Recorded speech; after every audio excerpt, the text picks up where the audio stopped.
ओम शांति। ओम शांति। तो विशेष आज की बाबा की मुरली सुनी। विशेष कई बाबा ने धारणा की बातें बताई थी। देही अभिमानी बनो तो अवस्था अच्छी बनेगी।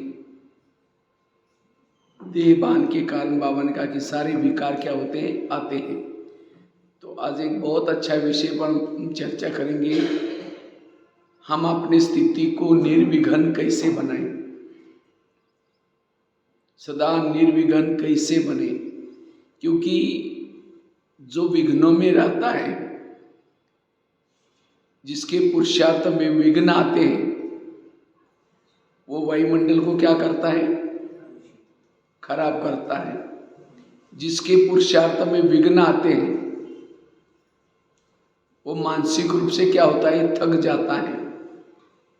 जिसके पुरुषार्थ में विघ्न आते हैं, वो कमजोर बन जाता है। और विघ्नों से हमारे संकल्प भी बहुत चलते हैं। इसलिए हमें अपनी स्थिति को निर्विघ्न बनाना है। तो निर्विघ्न हम कैसे बने? हमें कोई बाबा ने कहा ना, गृहस्थी में रहो, छोड़ो नहीं कहीं भी, किसी से किनारा नहीं करो, लेकिन अपने सोच को बदलो, विचारों को बदलो। वही रह करके हमें क्या करना है, सब कुछ संभालना है। निर्विघ्न बनकर के रहना, हमारी खुशी को गायब नहीं करना, हमारे संकल्प को नहीं चलाना। यह है निर्विघ्न स्थिति। और जो निर्विघ्न है वो क्या करता है, निर्विघ्न वाला ही बाबा की प्रत्यक्षता कर सकता है। बाबा ने कहा ना, महातीर्थ की क्या करो, प्रत्यक्षता करो। उसके लिए सबका संकल्प एक होना चाहिए। तो कब प्रत्यक्षता करेंगे? प्रत्यक्षता हमारे चेहरे और चलन से होती। चेहरा कैसा चाहिए, खुश चाहिए, खुशनुमा चेहरा चाहिए। कि चेहरा कब खुशनुमा होगा?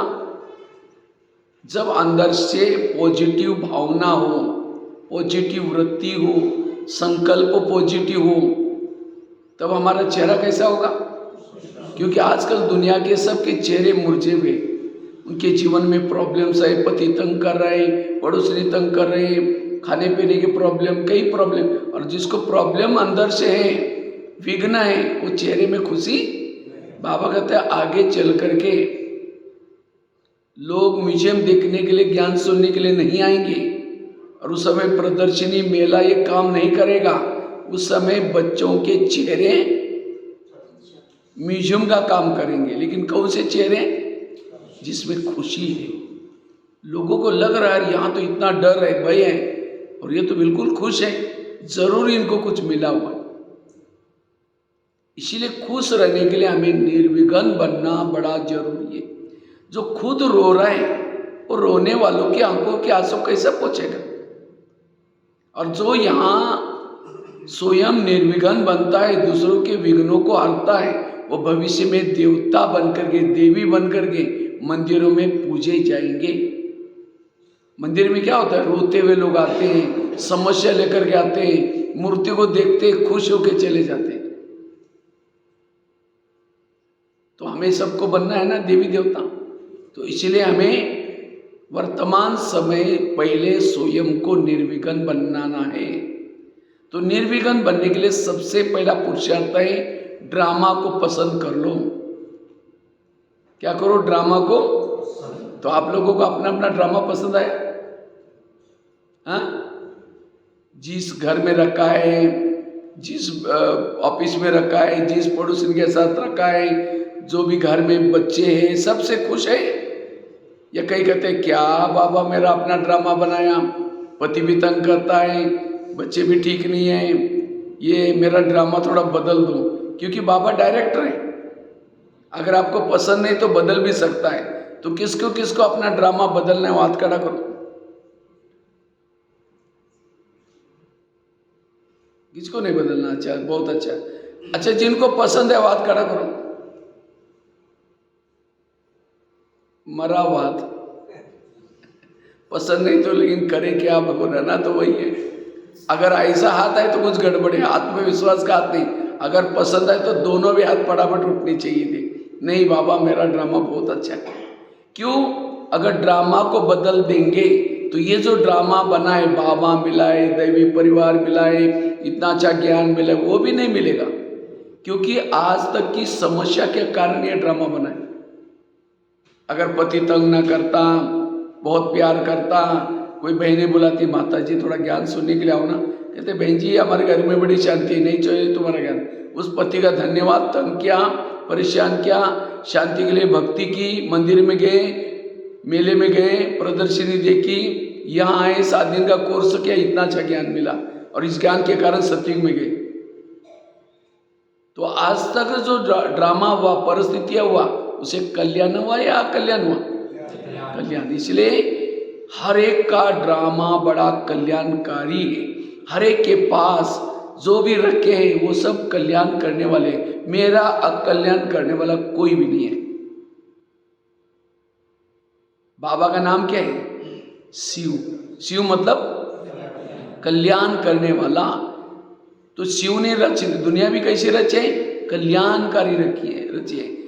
हर एक का ड्रामा बाबा ने इतना फुर्सत से बनाया है। हर जन्म में उसने इसका कैसा भला हो जाए उसके लिए उसने आसपास वालों को रखा हुआ है। मेरा कल्याण करने वाला कोई भी नहीं है। तो इस भावना को जागृत करने से हमारी स्थिति कैसी रहेगी? निर्विघ्न। कोई भी संकल्प विकल्प नहीं चलेंगे। वैसे तो हम 3 बाप के बच्चे हैं, लेकिन माँ कितने हैं? कितने माँ है हमारे? देखो माँ ही पता ही नहीं कितने हैं। 4 माँ के बच्चे हैं, ब्रह्मा, मम्मा, लौकिक माँ और ड्रामा। और माँ तो माँ होती है, माँ कभी भी बच्चे का बुरा नहीं करती। जानवर की माँ भी बच्चे का बुरा नहीं करती, और ये तो हमारी मनुष्यात्मा की माँ है। इसीलिए बाबा कहते हैं माँ तो माँ होती है। और इन 4 माँ में से सबसे महत्व की माँ है ड्रामा। ड्रामा ये सबसे महत्व की माँ है, क्योंकि 84 जन्म हमें गोदी में उठा करके लेके चलती है। मम्मा तो संगम युग में होती है, ब्रह्मा भी संगम युग में होता है, लौकिक माँ तो हर जन्म में बदलती है, लेकिन ड्रामा एक ऐसी माँ है पूरा युग में आपकी गोद में लेके चलती है। तो जैसे बच्चा बीमार है, माँ उसको दवाई पिलाती है, दवाई कड़वी है, बच्चा ठीक पीता नहीं, बार बार मुंह से निकलता है, माँ उसका क्या करते हैं, हाथ पकड़ करके फिर भी चम्मच टूसेगी, तंग नहीं कर रहे, उसका प्यार है। इसी तरह आज हमें भी कोई ऐसी बातें आती हैं, कोई परिस्थिति आती है, तो हमें क्या लगता है ये क्या विघ्न आ रहे, कितनी समस्या आ रही। ये कड़वी बातों को भी डाइजेस्ट करो। अगर ड्रामा ने सामने लाया है उसके पीछे कल्याण है, चुप रहो, वेट एंड सी, उसके पीछे कल्याण है। लेकिन हम उस बात को देकर के इतना उतावले हो जाते हैं, इतना निगेटिव सोचते हैं और विघ्नों में चले जाते हैं। इसलिए ड्रामा को पसंद करो। बाबा कहते हैं ना, स्वयं के ऊपर विश्वास, बाप के ऊपर विश्वास, दैवी परिवार के ऊपर विश्वास और ड्रामा के ऊपर विश्वास। और जिनका इन चीजों के ऊपर विश्वास है वही निश्चिंत है। इसीलिए बाबा कहते हैं ड्रामा को पसंद कर लो। मुझे लगता है मधुबन में लास्ट के जो मुरलियाँ चली है गुलजार दादी के तन में 2016 और 17 वाली, वो मुरली वंडरफुल थी। गुलजार दादी की हेल्थ तो थोड़ी खराब थी, तो भी प्रोग्राम बने थे पहले से, तो दादी को स्टेज पर लाया जाता था और अव्यक्त आवाज़ निकालने में लिए थोड़ा ज़्यादा ये होता है, दादी की इतनी स्थिति नहीं थी, तो गुलजार दादी के आवाज़ में बाबा मुरली चलाते थे। आप लोगों ने सुना होगा मुरली। और मुरली क्या चलती थी? वाह ड्रामा वाह, वाह बाबा वाह। बाप के दिल में बच्चे, बच्चों के दिल में एक मुरली में 50 बार वो रिपीट शब्द होते थे।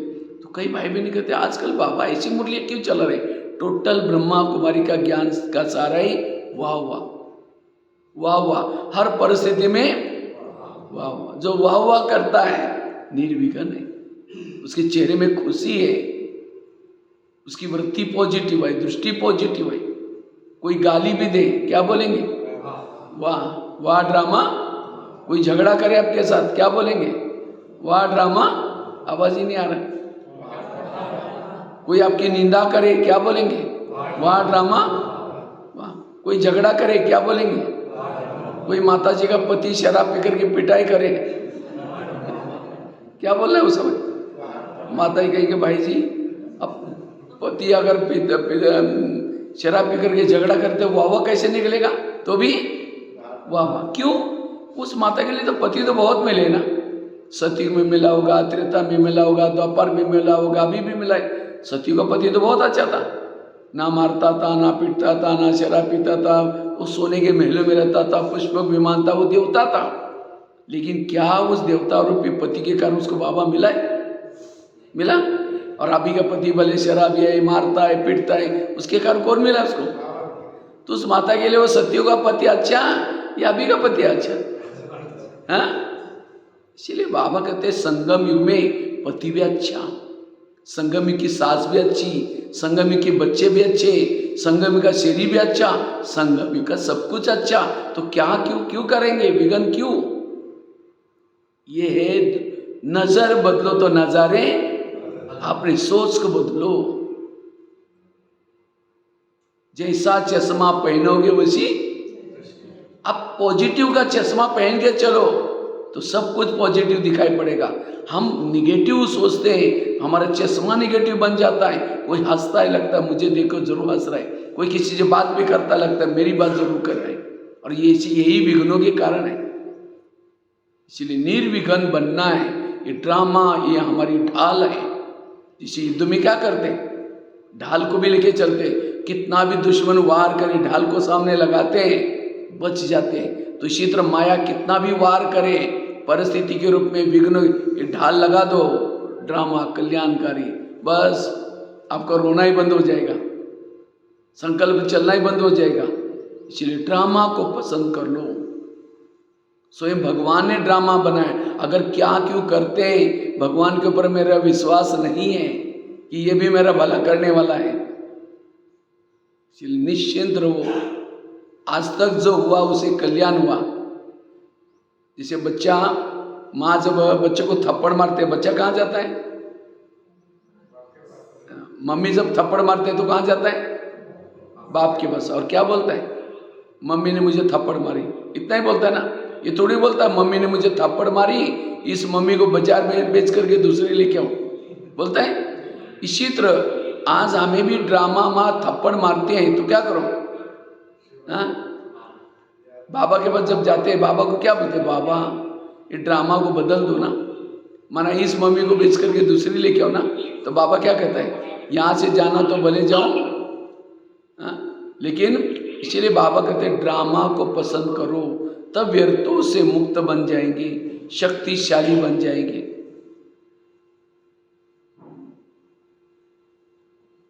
चाहे कोई कुछ भी करे, लेकिन मन को चुप रखना, शांत रखना, निर्विघ्न बन जाएंगे। क्योंकि जितना संकल्प चलाते ये क्यों क्या और ही दलदल बनती जाएगी, संगम का समय वेस्ट जाएगा। इसलिए ड्रामा को कुंती के सामने जब कृष्ण जाता है, कुंती को कहता है तुमको क्या वरदान चाहिए? सोना चांदी जो भी मांगो। कुंती कहते मुझे सोना चांदी नहीं चाहिए। कहते हैं तुम्हारे भक्ति का फल देने के लिए आए हो? नहीं, मुझे जीवन में समस्या ही चाहिए। तो कृष्ण कहता है तुम क्या मांग रहे? तथास्तु, तुम्हारी जो भी इच्छाएं पूर्ण हो जाए। फिर कहा कि तुमने समस्या क्यों मांगी? कहते समस्या होगी, अब सदा मेरे साथ में रहेंगी और आप मेरे साथ में रहेंगी, यही मेरा सौभाग्य।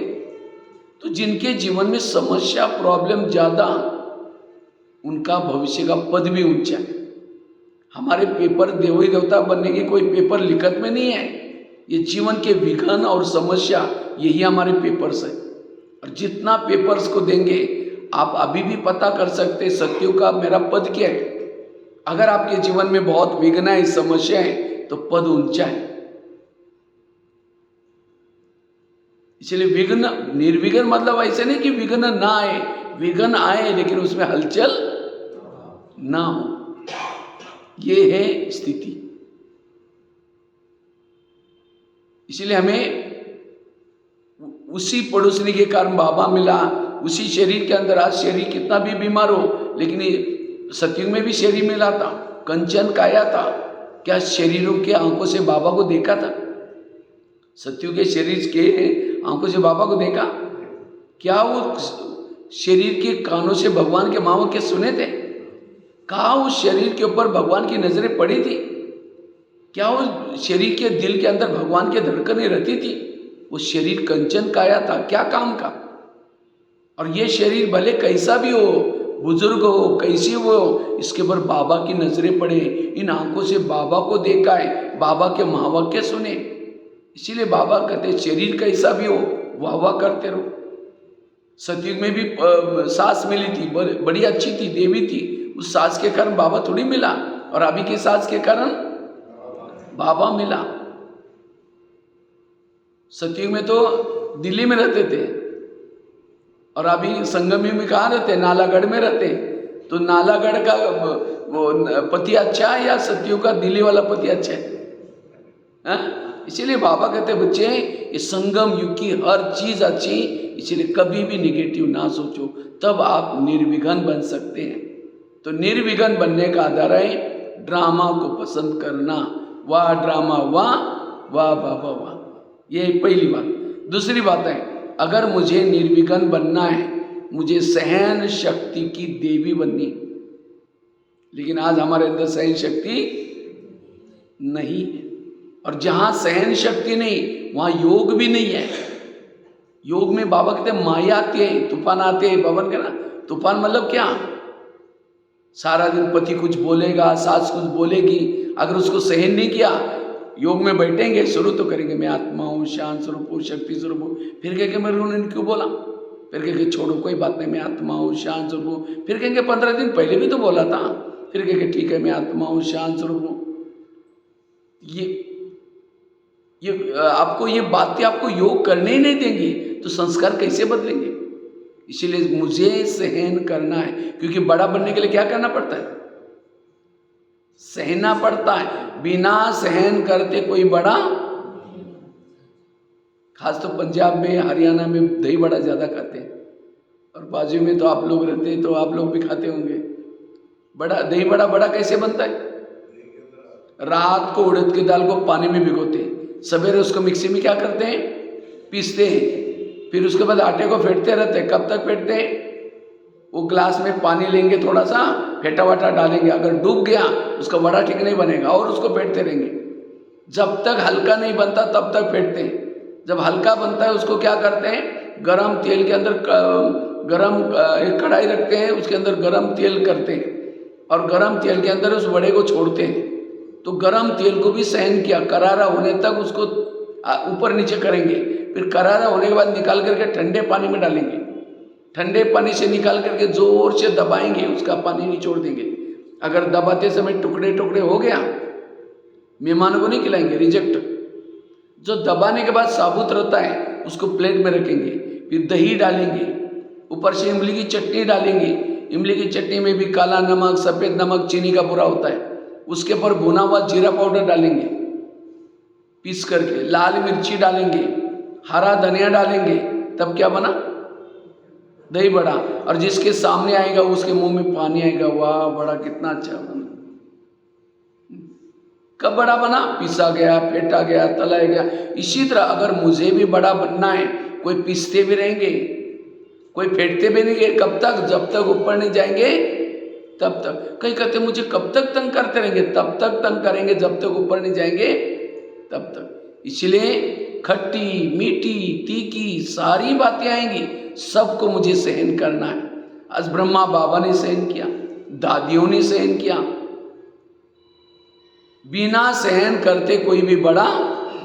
इसलिए अगर निर्विघ्न बनना है, सहन शक्ति को बढ़ाओ। कई कहते मुझे इसीलिए सहन नहीं करता होता, जिस बच्चों को मैंने पढ़ाया, जिस बच्चों को मैंने पालना की, जिसका मैंने भला किया, वही मेरे जीवन में कांटे बन जाता है। इस संसार का नियम है, जिसका भला करेंगे वही आपका। जिस बाबा ने हमको पढ़ाया, देवी देवता बनाया, ज्ञानी बनाया, सतयुग में गए, सुखी बने, सोने के महल में गए, कभी बाबा को याद किया, बाबा आज हमें सोने के महल में जा रहे, आपका शुक्रिया, आपने इतना अच्छा मुझे महल दिया, भोग लगाया, उसी समय सोने के महल में प्रवेश किया। तो यहाँ पुष्पक विमान घर में आया, लगाया कि याद किया। अगर बच्चा पढ़ा लिखा हुआ और वोट करके उसने घर बनाया, और घर बनाने के बाद माँ बाप को बुलाए नहीं, कितना टेंशन आएगा उनको। देखो बच्चों को मैंने कैसे कैसे पढ़ाया, छोटे से बड़ा किया, और इसने घर बनाया, मुझे पूछा ही नहीं, शादी की मुझे पूछा ही नहीं। लेकिन बाबा ने जब घर में गया, सतयुग में गए, तो पूछा बाबा को। इतना ही नहीं, द्वापर में गए, जिसने भला करके गया उसको गाली देना शुरू किया।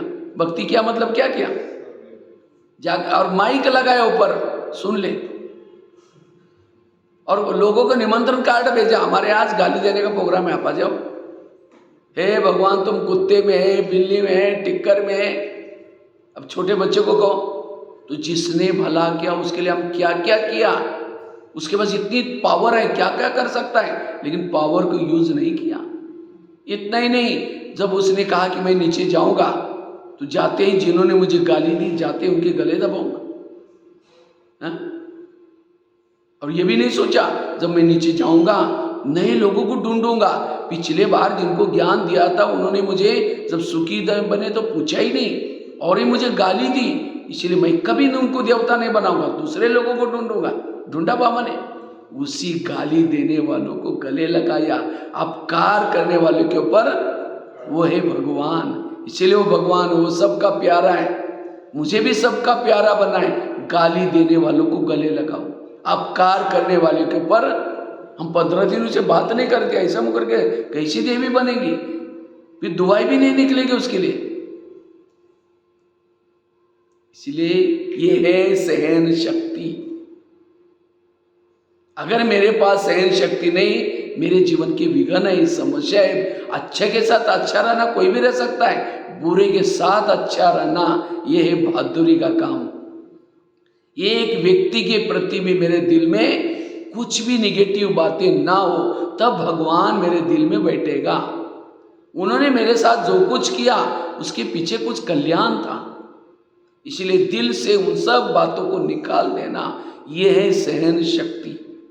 और सहन शक्ति बड़ी बहन है, बाकी शक्तियाँ उसकी छोटी बहन है। जब बड़ी बहन आएगी, छोटी बहनें आएगी, और जब शक्ति आएगी, दैवी गुण शक्तियों के बच्चे हैं।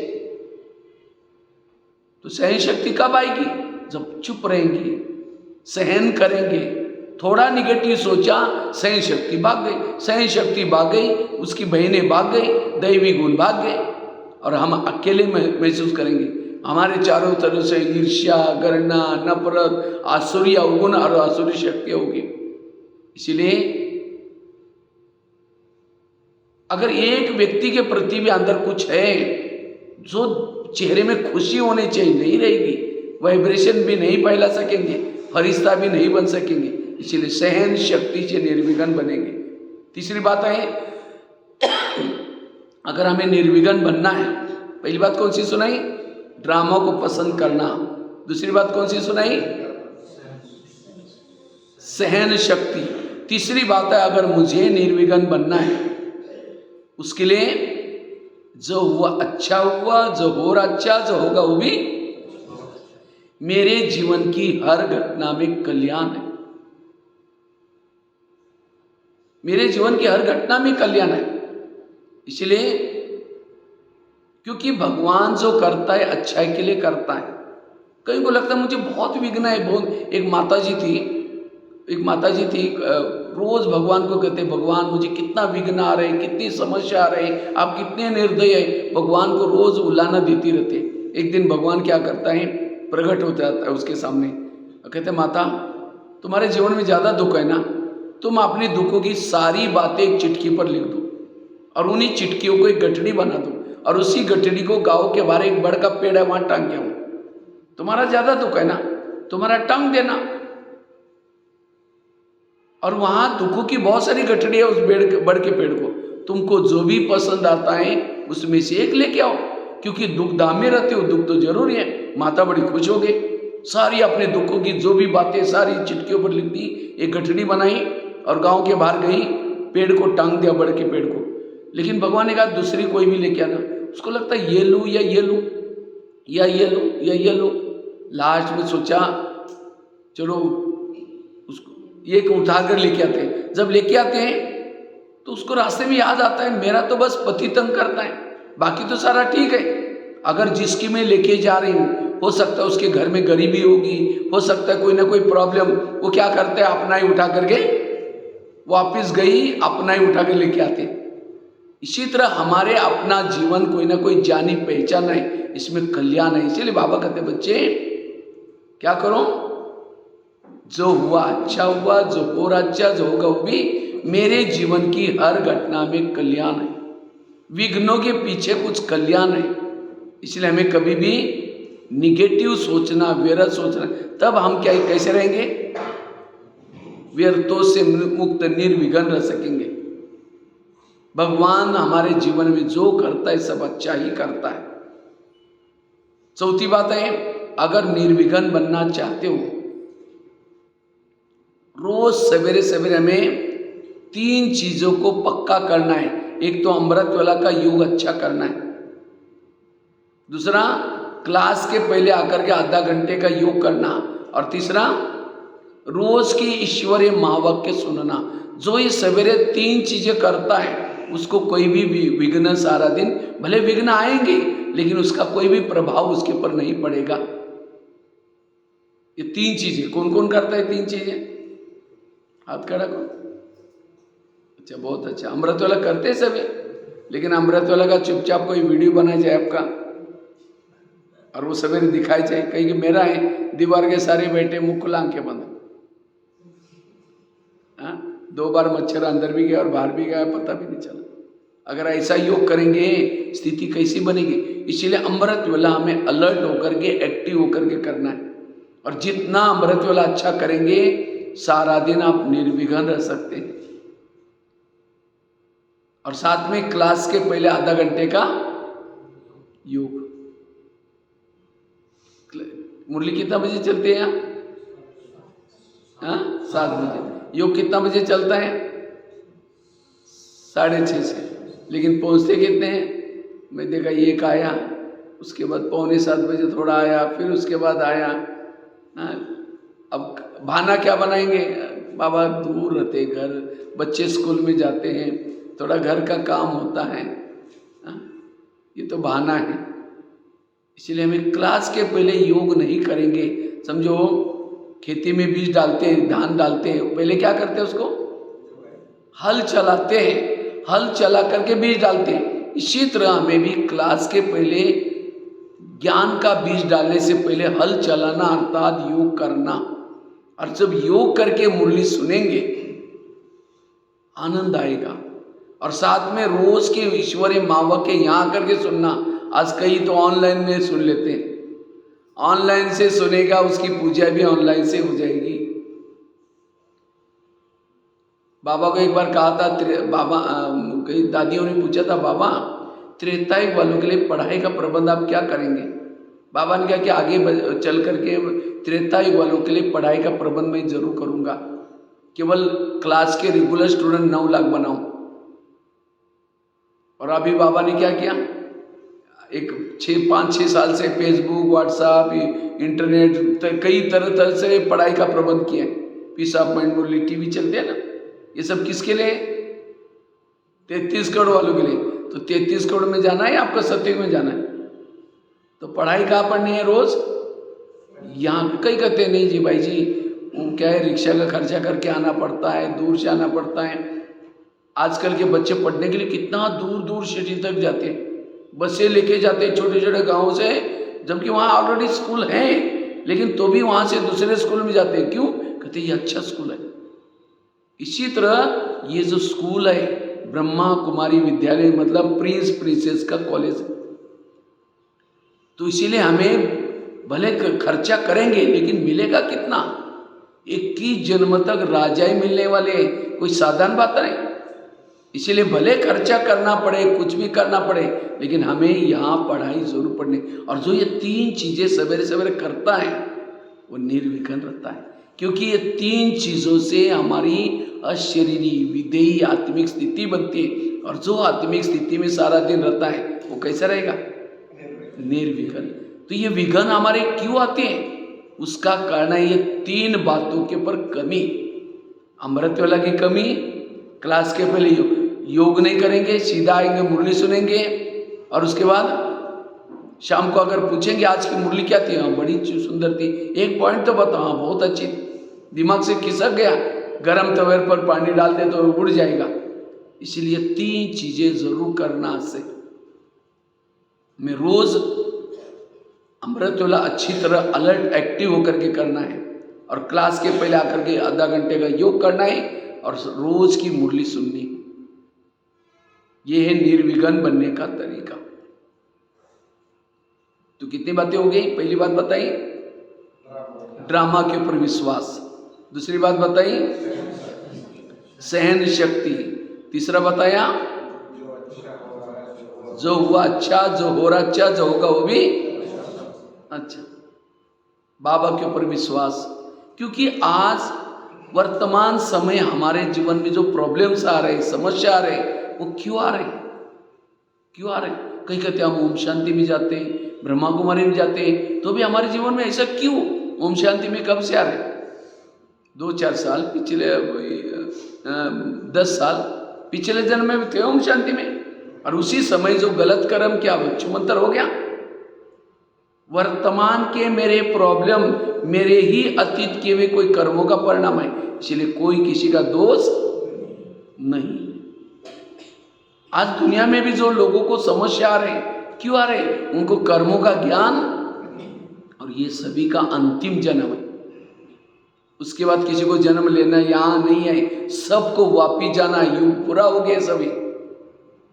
तो 63 जन्म में हमने किसी को तंग किया है, किसी को परेशान किया है, जो हमारे हिसाब है वो हिसाब के रूप में वर्तमान समय समस्या आ रहे, और इसका नाम है नॉलेज नहीं है। तो हम कहते ये मेरे साथ क्यों कर रहा है? टाली कभी एक हाथ से, टाली के लिए कितना चाहिए? तो इसलिए निर्विघ्न बनना है तो इस कर्म गति को समझना है। एक बच्चे की बहुत सुंदर घटना मैं आपको सुनाता हूं। एक छोटा बच्चा था, मम्मी के साथ रहता था,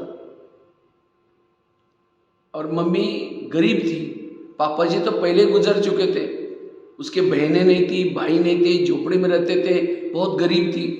तो मम्मी एक दिन मजदूरी का काम करने के लिए जा रहे थे, तो बच्चा भी पीछे पीछे जाता है। तो बच्चे ने देखा एक 4 लाइन हाईवे पर एक गुब्बारे वाला गुब्बारे बेच रहा था, तो बच्चा दौड़ करके गुब्बारे ले निकल गया।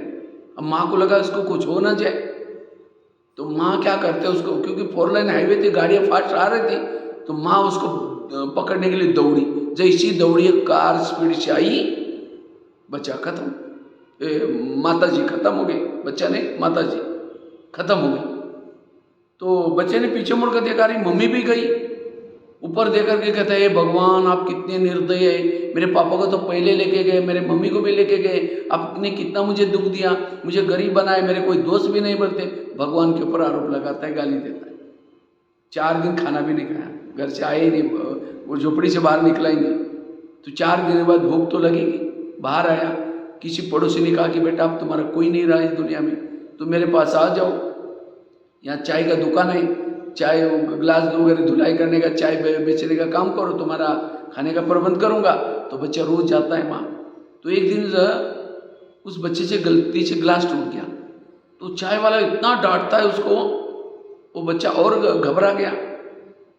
तो जब बच्चा फिर अपने झोपड़ी की तरफ जाता है, कहते हैं भगवान मैं जहाँ भी जाता हूँ मुझे डांट मिलते हैं, मुझे फटकार मिलते हैं, आपने कैसे मुझे दुख दिए हैं।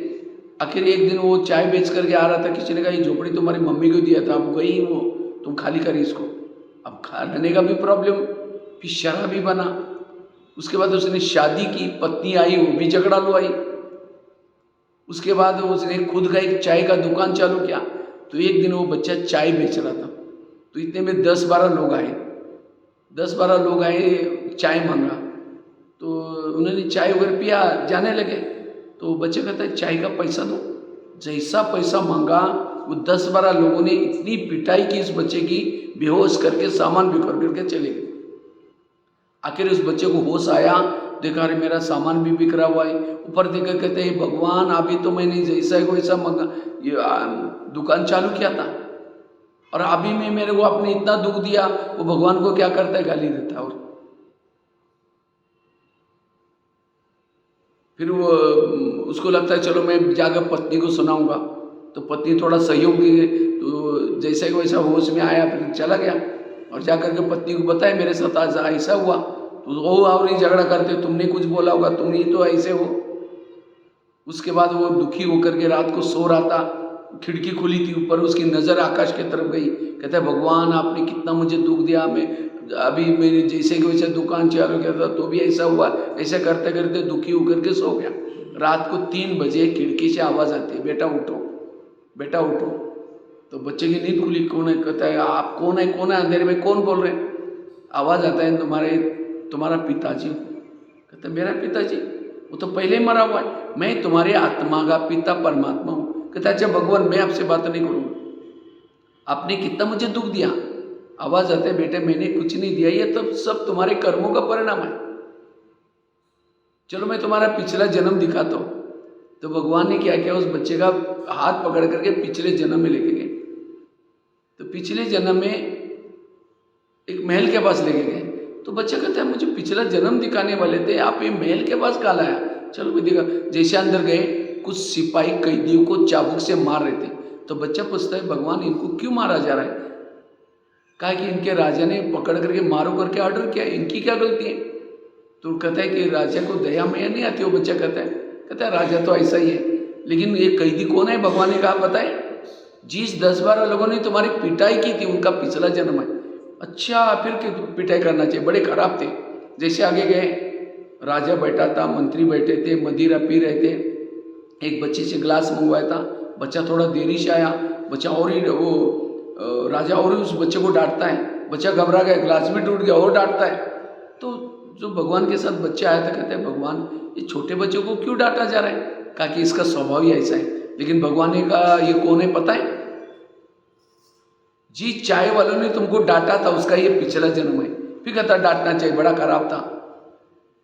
फिर जैसे आगे गए, एक अंडरग्राउंड में एक व्यक्ति बैठा था जिसके हाथ में बेड़ी, पाँव में बेड़ी, खाना पड़ा था। तो बच्चा पूछता है भगवान ये कौन है? कहता ये राजा का बड़ा भाई है। कहता राजा का बड़ा भाई? ऐसी अवस्था में ये राजा बनने वाला था, लेकिन इसने खुर्ची के चक्कर में इसको देशद्रोही बनाया और खुद राजा बन करके बैठा है। लेकिन भगवान ने कहा ये कौन है पता है? तुम्हारे पत्नी का पिछला जन्म है। इसका मतलब राजा कौन था? वो बच्चा जो था, गरीब बना था, इतनी प्रॉब्लम वाला था, वो पिछले जन्म में कौन था? राजा। राजा बनकर के उस बच्चे को डांटा, वही बच्चा चाय वाला बना और राजा क्या बना? वो गरीब बच्चा बना और अपना हिसाब ले लिया।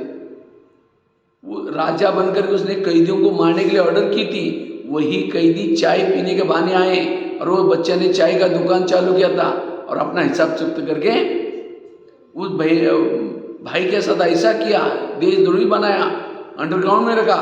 और वही भाई की आत्मा पत्नी के रूप में आकर के अपना हिसाब। इतना ही नहीं, भगवान ने कहा तुमने राजा बनकर के झोपड़ियों को आग लगवाई थी, इसलिए रहने का मकान नहीं है।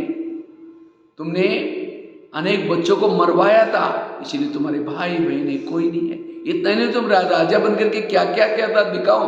तो उस बच्चे के जीवन में जो प्रॉब्लम क्या भगवान ने दिए थे? नहीं दिए थे। इसी तरह आज हमारे जीवन में जो प्रॉब्लम आ रहे हैं, जिसके कारण हम विघ्नों में हैं, ये प्रॉब्लम क्यों आ रहा है? मेरे जन्मों का, पिछले जन्मों का हिसाब। इसीलिए बाबा कहते बच्चे इस कर्मों को समझो, कभी भी विघ्न। और अब हमको किसी ने गाली भी दी, क्या समझो?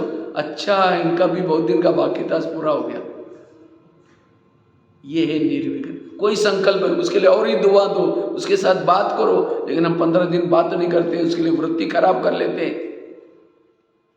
तो विघ्न समस्या वर्तमान समय जो आ रहे हैं, और पुराने पिछले जन्मों के हिसाब चुप्त करने के 3 तरीके, योग, सहन करना या फिर विनाश काल में। इसलिए नई नई बातें आएंगी, परिस्थिति आएंगी, निर्विघ्न बनो। ये है पुरुषार्थ।